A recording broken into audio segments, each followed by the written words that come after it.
Another example, this one I used in my TEDx talk. When I left the Army and became a grad student, I was a TA, and we were in the TA bullpen, a bunch of TAs, 3 or 4 of us, and I was telling jokes or whatever, just clowning around. And I was using some of the old, off-color language from the Army that was so prevalent. And worked well there. Yeah. And this old professor heard me, and he's walking by the door of the bullpen, and he leans in. I remember he had all his papers in his hand. He leans in, and he's like, "Hey, we don't talk like that here. Got it?" And I looked at him, and I'm like, "Yes, sir." And he says, "Okay." And he smiled, and he walked off. And I've never said a bad word in a teaching or a classroom environment since. That was 20 years ago. And that whole interaction was 30 seconds. And it's because that dude heard it. It's like the TSA slogan. If you see something, say something. He heard it. He stopped.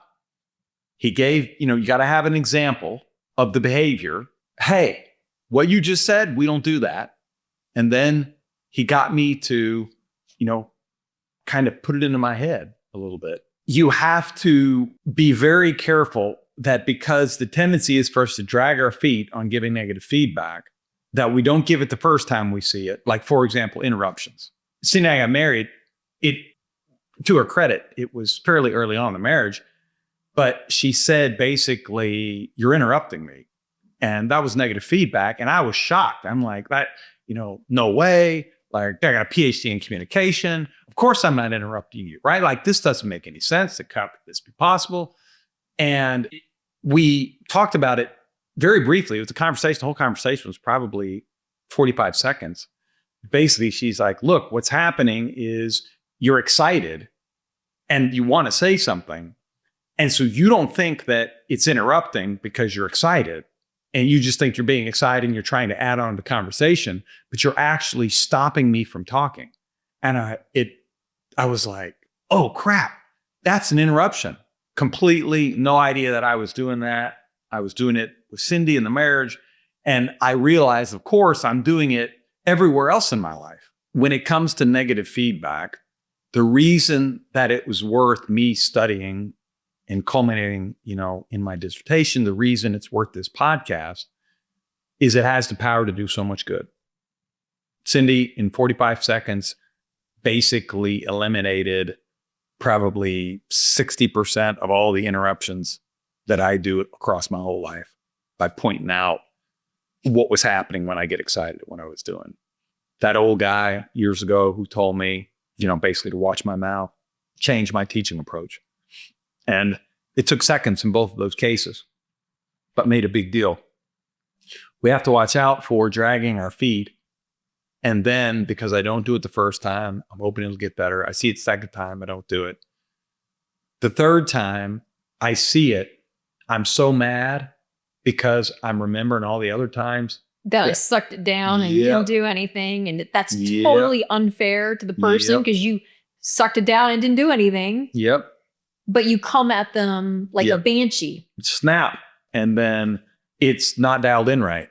It's on an intensity level of a 7 or 8 when it should be probably a 3 or 4. And then obviously they're going to get defensive because you're basically snapping. And they're going to see it as criticism. The difference between criticism and feedback, and this I'll credit one of our mentors, John Daly, who's actually was on both of our dissertation committees, who said feedback always offers a way out. Criticism doesn't. That is a good definition. I like that. Yeah. You didn't say, "You never listen."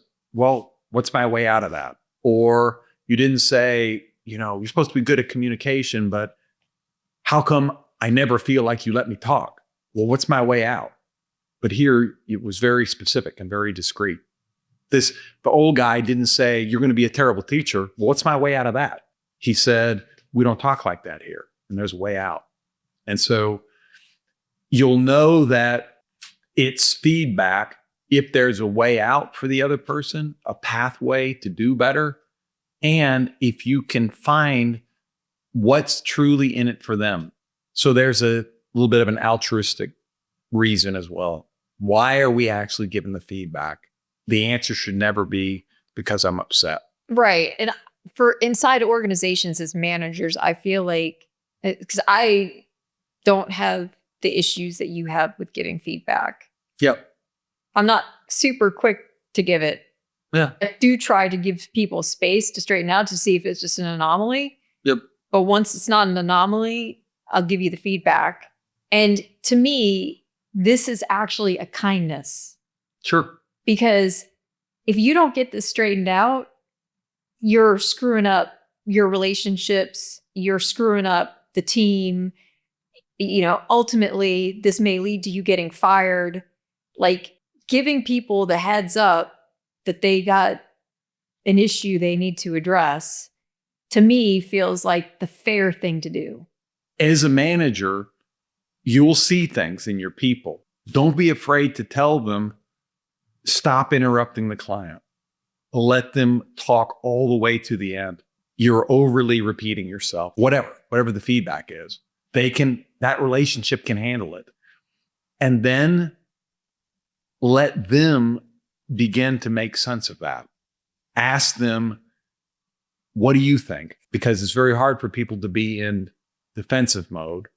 They're much more likely to be in discovery mode when they're actually trying to put the pieces together themselves. I think it's a powerful tool in that I think it's helpful when people receive negative feedback to walk away feeling like they have a plan.